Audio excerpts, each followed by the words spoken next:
Assalamualaikum warahmatullahi wabarakatuh. A'udzu billahi samii'il 'aliim minasyaitonir rajim. Bismillahirrahmanirrahim. Alhamdulillahirabbil alamin wa bihi nasta'in ala umurid dunya waddin. Wassalatu wassalamu ala asyrafil anbiya'i wal mursalin sayyidina Muhammadin wa ala alihi at-tahirin wa ashabihi al-akramin wa man tabi'ahum bi ihsanin ila yaumiddin. Allahumma 'allimna ma yanfa'una wanfa'na bima 'allamtana innaka antal alim al-hakim. Rabbana zidna ilma warzuqna fahma. Rabbana atina min ladunka rahmah wa hayyi' lana min amrina rasyada. Allahumma hdina li ahsanil akhlaq la yahdi li ahsaniha illa anta wasrif 'anna sayyi'aha la yasrifu 'anna sayyi'aha illa anta. Allahumma ati nufusana taqwaha wa zakkiha anta khairu man zakkaha anta waliyuha wa maulaha. Allahumma inna nas'aluka fi'lal khairat wa tarakal munkarat wa hubbal masakin wa anta ghfira lana wa tarhamna wa idza aradta fitnatan fi qaumin fatawaffana ghairu maftunin. Allahumma inna nas'aluka hubbak wa hubba man yuhibbuk wa hubba amalin yuqarribuna li hubbik bi rahmatika ya arhamar rahimin. Allahumma ighfir lana wa li walidina wa li masyayikhina wa li masyayikhihim wa lil hadirin was sami'in. Allahumma rzuqna al-ikhlasa fil qawli wal amal ya rabbal alamin.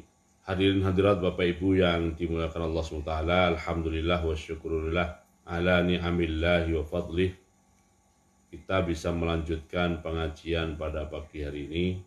Semoga pada pengajian pagi hari ini Allah tambahkan nikmatnya kepada kita, nikmat ilmu, nikmat pemahaman, pengetahuan dan juga kecintaan kita kepada Nabi kita Muhammad SAW. Dan juga kecintaan ini semoga semakin memotivasi kita untuk semakin istiqomah dalam berjuang menegakkan ajaran-ajaran beliau sallallahu alaihi wasallam. Amin ya rabbal alamin. Bapak Ibu yang dimuliakan Allah Ta'ala, kita akan melanjutkan bacaan terhadap Alfiyatus Sirah An-Nabawiyah yang ditulis oleh Al-Imam Al-Hafidh Al-Iraqi rahimahullah.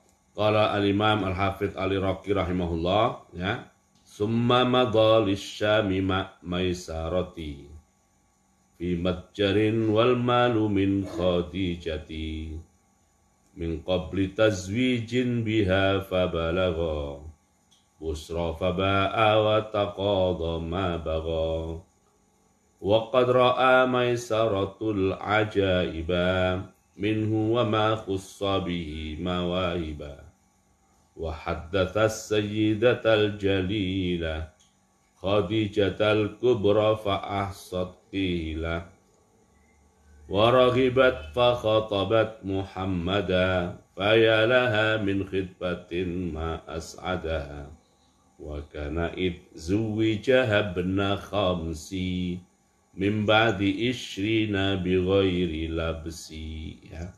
Qala al-Hafidh Al-Iraqi rahimahullah, summa madha, kemudian Rasulullah sallallahu alaihi wasallam pergi lisyami, menuju negeri Syam. Rasulullah sallallahu alaihi wasallam pergi menuju negeri Syam. Maisaratin disertai oleh seorang hamba sahaya Khadijah yang bernama Maisarah, bersama hamba sahaya milik Khadijah yang bernama Maisarah pergi fi madjarin dalam urusan perdagangan. Fi madjarin dalam urusan perdagangan, wal malu sementara harta min Khadijatin dari Khadijah radhiyallahu anha min qabli tazwijin biha sebelum Nabi kita Muhammad sallallahu alaihi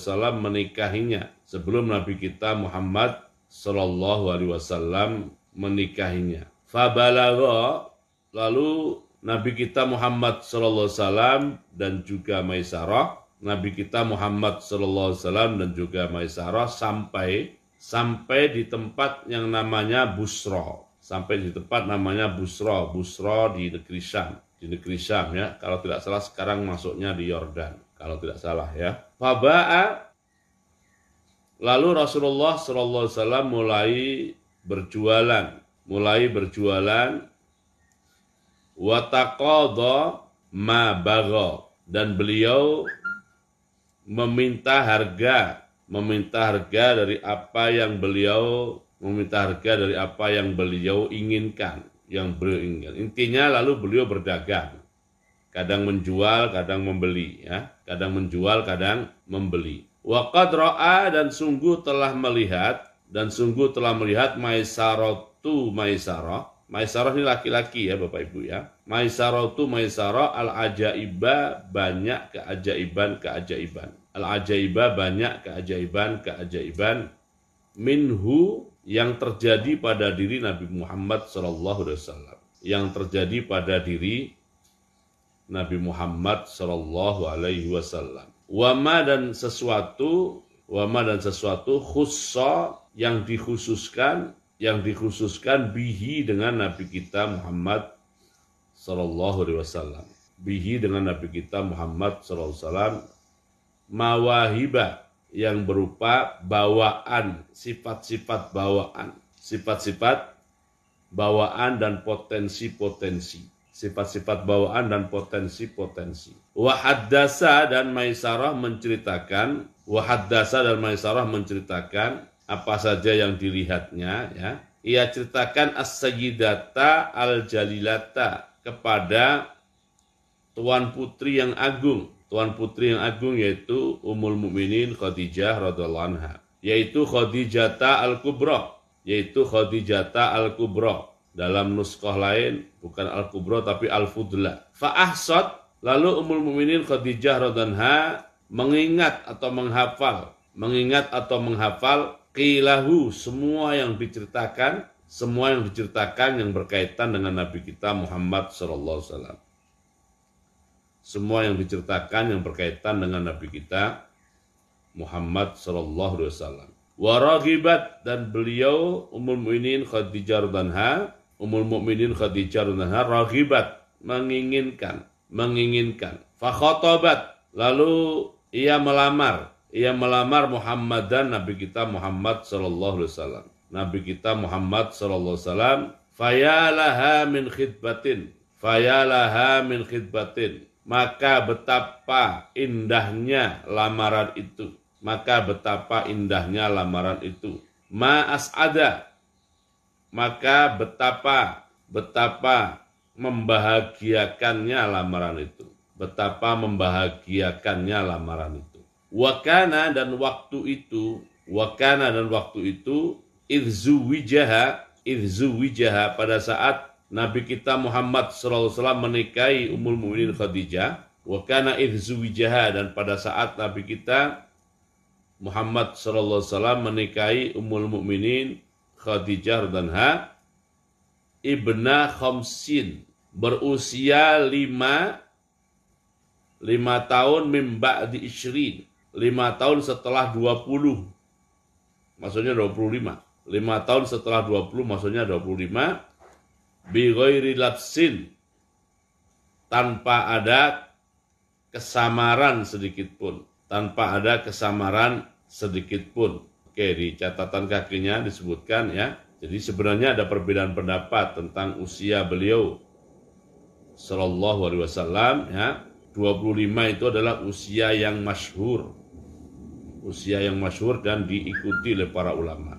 Oke, dari bait 67 sampai 72 ya. 67 sampai 72. Saya ulang lagi. Tsumma madha lisyami maisarati fi majjarin wal malu min Khadijati min qabli tazwijin biha fabalagha busra faba'a wa taqadha ma bagha wa qad ra'a maisaratul ajaiba minhu wa ma khussa bihi mawahiba wa hatta sayyidatat jalilah Khadijatal Kubra fa ahsad qila wa raghibat fa khatabat Muhammada fayalaha min khidbatin ma as'ada wa kana idzuwijaha ibna khamsi min ba'di ishrina bi ghairi labsi ya.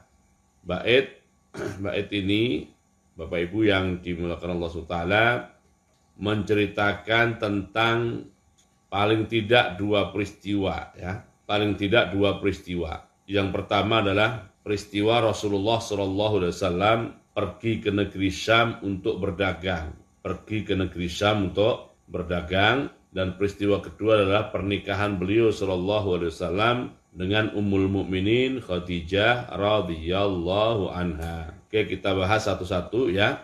Jadi pada saat beliau SAW berusia 25 tahun, pada saat beliau SAW berusia 25 tahun, Abu Talib berkata, ya, Abu Talib berkata kepada Rasulullah SAW, ya kira-kira maknanya adalah, ya Muhammad, ya saya bukanlah orang yang serba berkecukupan, ya saya bukanlah orang yang serba berkecukupan. Dan sekarang sedang musim orang-orang Mekah, jadi menitipkan atau mengamanahkan hartanya untuk diperdagangkan di negeri Syam. Jadi maksudnya kalau orang Mekah itu dia sendiri memang punya keahlian, punya kepakaran, dan juga punya kecukupan waktu ya untuk pergi sendiri berdagang ke negeri Syam, dia akan pergi sendiri. Dia akan pergi sendiri membawa hartanya. Tapi yang tidak berkesempatan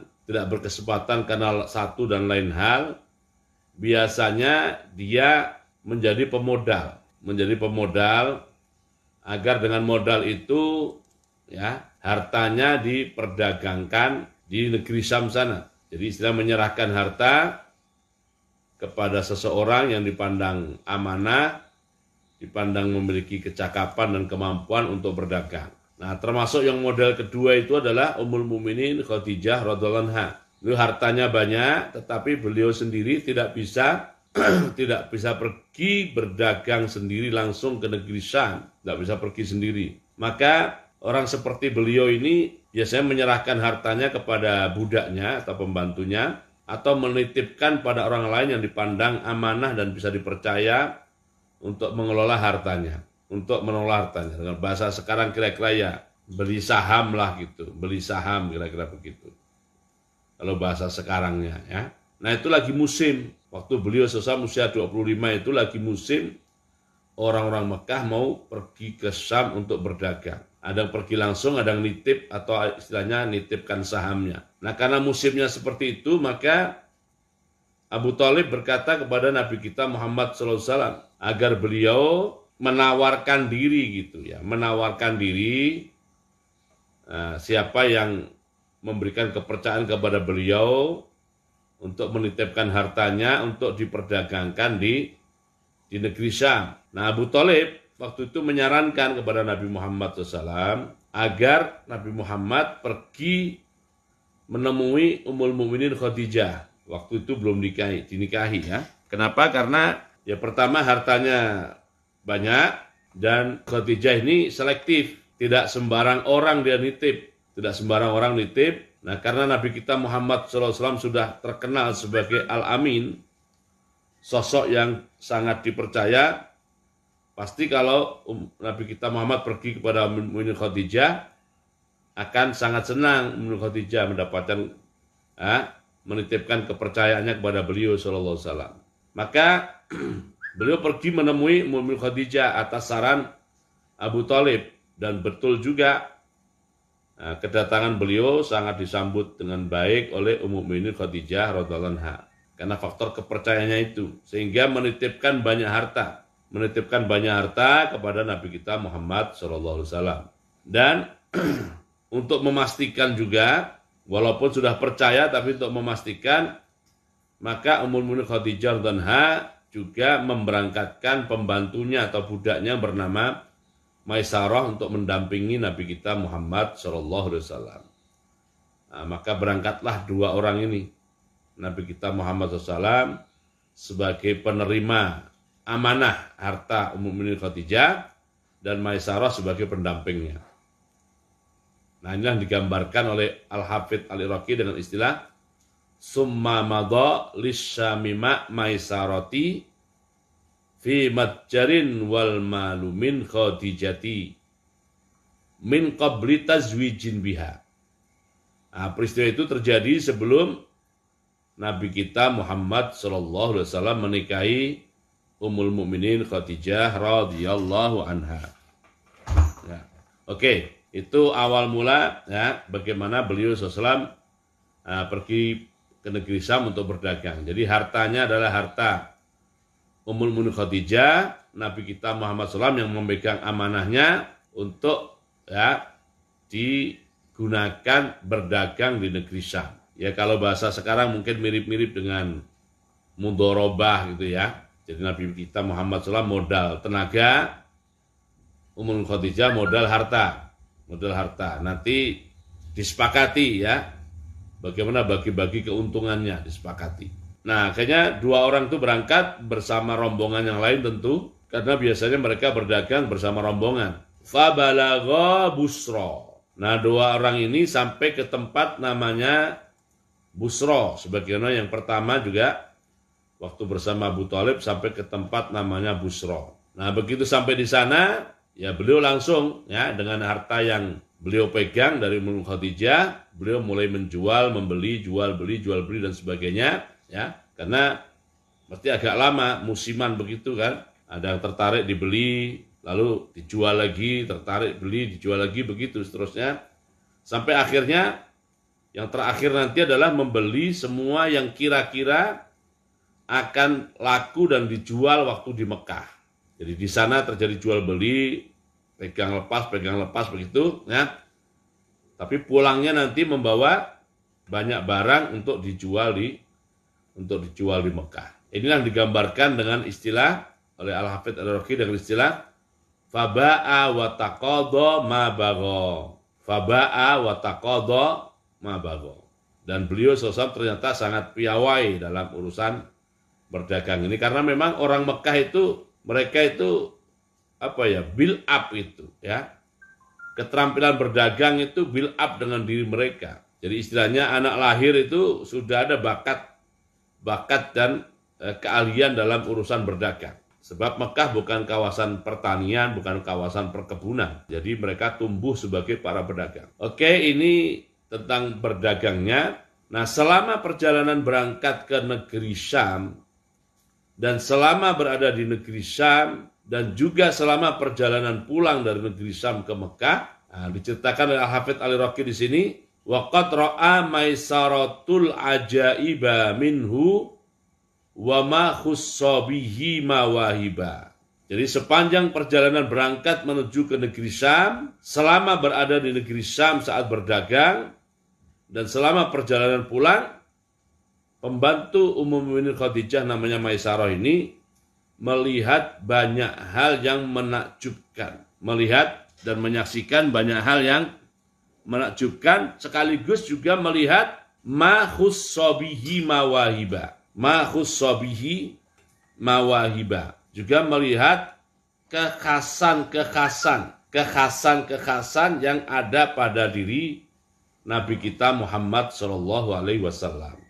Di kitab-kitab sirah yang lain itu banyak yang diceritakan ini tentang apa yang dilihat oleh Maisarah, juga tentang kekhasan ini. Nah, di antaranya adalah selama perjalanan berangkat menuju ke negeri Syam, ya, awalnya Maisarah tidak begitu perhatian, tapi lama-lama, kok ada sesuatu yang lain. Apa yang dia lihat? Dia perhatikan batu-batu itu yang dilewati oleh Rasulullah SAW seakan-akan ya melakukan satu sikap untuk memberi salam kepada Nabi kita Muhammad SAW. Ya awalnya nggak begitu diperhatikan oleh Maisarah, tapi lama-lama ini sesuatu ini, ya kan? Maka diingat oleh Maisarah peristiwa itu. Begitu juga dengan pepohonan. Begitu juga dengan pepohonan yang dilewati oleh Nabi kita Muhammad Sallallahu Alaihi Wasallam. Mereka juga memberi salam kepada Nabi kita Muhammad Sallallahu Alaihi Wasallam. Ya, ini hal lain. Yang dilihat lagi oleh Maisarah adalah sepanjang perjalanan itu kok tidak panas. Dia kan berjalan mendekati atau berdekatan dengan Nabi kita Muhammad SAW. Dia merasakan tidak panas. Kenapa dalam perjalanan kok selalu tidak panas? Dia perhatikan ternyata di atas ada awan yang selalu mengikuti perjalanan beliau Sallallahu Alaihi Wasallam. Nah ini keajaiban demi keajaiban ini dilihat dan disaksikan bahkan dirasakan oleh Maisarah.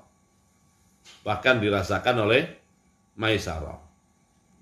Termasuk pada saat sampai di Busra, pada saat sampai di Busra, itu bertemu dengan seorang pendeta namanya Nasturo. Ya. Nasturo, pendeta namanya Nasturo. Kalau yang bersama Abu Thalib namanya Bahira. Nah, ini ketemu pendeta juga namanya Nasturo. Dan Nasturo bertanya kepada Maisarah tentang sosok yang sedang duduk di bawah pohon. Karena Nabi kita Muhammad SAW duduk di bawah satu pohon. Nah, tidak ada orang duduk di bawah pohon itu, kata Nasturo, kecuali dia seorang nabi. Maka ditanyalah siapa dia, maka diceritakanlah dia adalah namanya Muhammad, dia dari Quraisy dan sebagainya, ya. Sehingga peristiwa Nasturo yang bertanya kepada Maisarah itu juga direkam oleh Maisarah, ya. Dan juga wa ma khussa bihi mawahiba.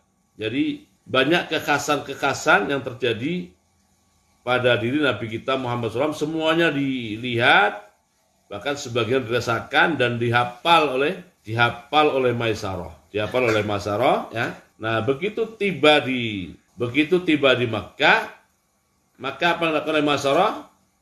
Dia mengatakan, atau Al-Hafidh Al-Iraqi bercerita, wa addasa sayyidatal jalilah Khadijatal kubra fa ahsat qilah.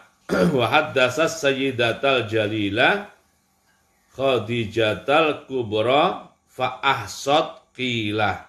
Ya, dari semua yang peristiwa, semua kejadian yang dialami, dilihat dan dirasakan oleh Maisarah ini, seluruhnya diceritakan kepada Ummul Mukminin Khadijah radhiyallahu anha, dan Ummul Mukminin Khadijah radhiyallahu anha mengingat, menghafal semua cerita Maisarah ini. Mengingat dan menghafal semua cerita Maisarah ini. Secara membuktikan betapa Ummul Mukminin Khadijah radhiyallahu anha dengan menikahi Rasulullah SAW yang mendapatkan kebahagiaan yang sangat luar biasa waktu di dunia dan berlanjut di surga Allah SWT.